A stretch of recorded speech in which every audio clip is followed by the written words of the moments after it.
Эта собака – просто чудо. Она словно создана для семьи подставлять живот под почесывание, улыбаться, выпрашивать лакомство и приносить палку.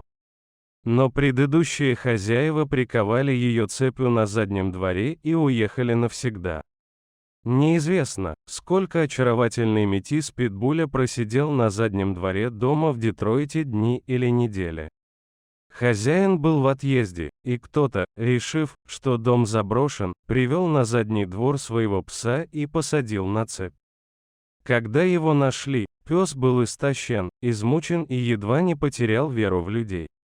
Находку сделал владелец дома. Когда вернулся из отпуска, он был в шоке и тут же набрал номер местного собачьего приюта Rebel Dogs Detroit. К нему домой за собакой отправилась волонтерка по имени Тиффани. Девушка знала только, что ее ждет прикованный питбуль и была готова к любому повороту событий. Но стоило ей увидеть собаку, и ее сердце растаяло. Очень страшная бойцовая собака отчаянно робела и пряталась за гараж. Тиффани подошла поближе и стала звать пса специальным ласковым голосом. Когда Тиффани приблизилась, пес начал вилять хвостом так энергично, что тот, казалось, вот-вот оторвется от отощавшего собачьего тела. Он явно выпрашивал, чтобы его погладили. Когда девушка коснулась его лобастой головы, он успокоился и замер. Несчастному животному вроде бы становилось легче, ведь волонтерка подарила ему надежду. Как только пес понял, что ему больше не грозит опасность, он расслабился и обмяк. Он сразу же решил, что девушка станет его новым лучшим другом. Как только спасительница отстегнула цепь, пес, которого назвали Мензурка, повалился на землю, подставляя живот.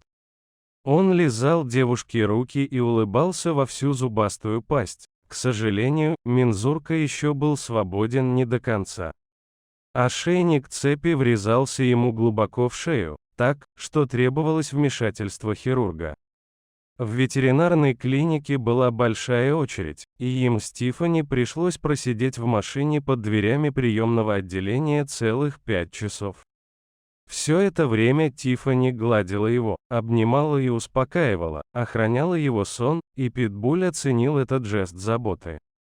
Все, чего он хотел, быть любимым, и его желание сбылось. Теперь Мензурка просто не мог перестать улыбаться.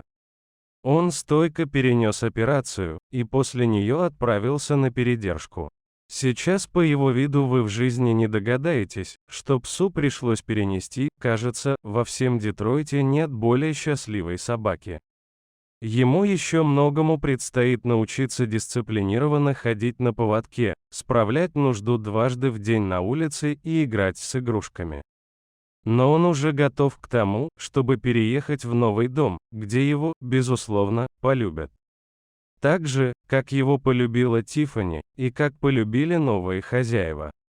Ведь никто не может устоять перед такой шикарной улыбкой.